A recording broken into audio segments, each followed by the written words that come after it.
The wind scours the endless plains. Tall grass bends like waves upon a restless sea, rippling under the blazing sun. No bird song, no roar of beasts, only footsteps. Heavy, urgent, desperate. A band of early humans is running. Small, stooped figures clutching stones and wooden clubs. Their breaths tear through dry throats, eyes darting back over their shoulders. Behind them, through the trembling sea of grass, something is following. Towering shadow, long necks, beaks like sharpened axes. Terror birds, the apex hunters of the Pliocene, closing the distance. And this hunt is not a game. It is life or death. 4.7 million years ago, Earth had not yet entered its great ice-bound age.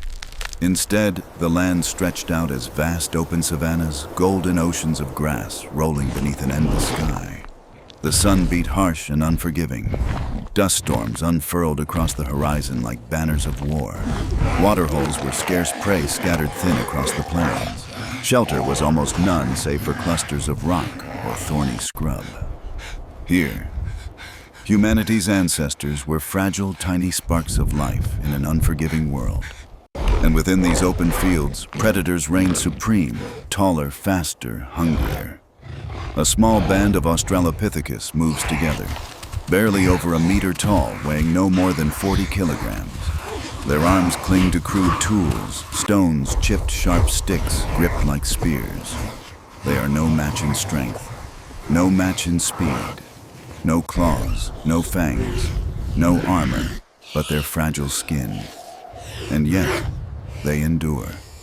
Their advantage lies not in muscle, but in numbers, in watchfulness, in unity. Still this time, they have been seen. Forus racidae, the terror birds. Giant flightless predators towering nearly 3 meters, weighing over 150 kilograms. They cannot fly, but they do not need to. Their legs are pillars of power, driving them faster than any horse. Their beaks are guillotines of bone, cleaving through flesh and shattering bone with one strike. Their eyes pierce the swaying grass, locking onto prey with unblinking precision. And in the vast openness of the savanna, early humans are helplessly exposed, visible, vulnerable, doomed. The grass erupts as the birds surge forward. Long necks crane above the waves of gold-sharp beaks opening with a shrill metallic screech. The humans scatter children clutched in arms, elders stumbling behind. Panic seizes the group. Close up, the birds' talons pound the earth like war drums. Wide shot, their shadows stretch across the plain, falling over the fragile figures ahead. One stumbles. A cry. The terror bird descends, its beak flashes, blood sprays against the grass. A body crumples. The hunt continues, but they cannot run forever. The birds are too fast. The leader, a stocky figure with dust in his eyes and fury in his chest, raises a branch high. He roars. The band halts at a cluster of low rocks. They form a circle. Children in the center, adults on the outside. Stones in fists. Clubs raised. Breath, ragged hearts thundering. The terror birds slow their charge. They circle, craning their long necks, eyes gleaming.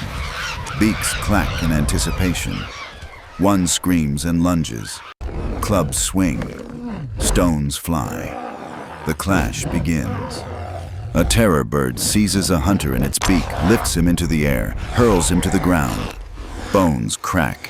Blood darkens the earth. Another human drives a sharp stone into the bird's leg.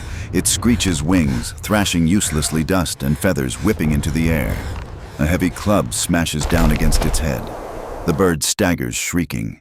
But another strikes its beak, plunging into a man's chest, tossing him aside like broken clay.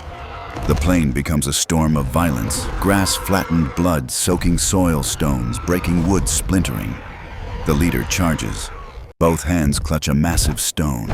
The largest terror bird lowers its head, beak gleaming in the sun. It lunges. The leader hurls the stone with every shred of strength. It smashes into the predator's skull. A sickening crack splits the air. The bird reels, neck collapsing, and crashes to the ground in a quake of feathers and dust. The survivors howl, driven by terror and rage. They rain blows upon the second bird. Club and stones descend in fury until it too collapses. Silence. The grass sways once more. Only the cries of children, the gasps of the living, and the still bodies of giants remain. The band gathers around the fallen beasts. Their hands tremble as they touch feather, flesh, and bone. They cut into the carcass with chipped stone meat and fat salvation for the starving. The wounded are bound with grass and hide. The dead are mourned, and fire is kindled at the base of the rock, smoke curling skyward, masking the scent of blood. In the glow of flames they eat. Tears and laughter mingle. Hunger eased. Hope returned. On these endless plains where humanity was smaller than the shadows of beasts, every victory was a miracle. What saved them was not strength, not weapons, not speed.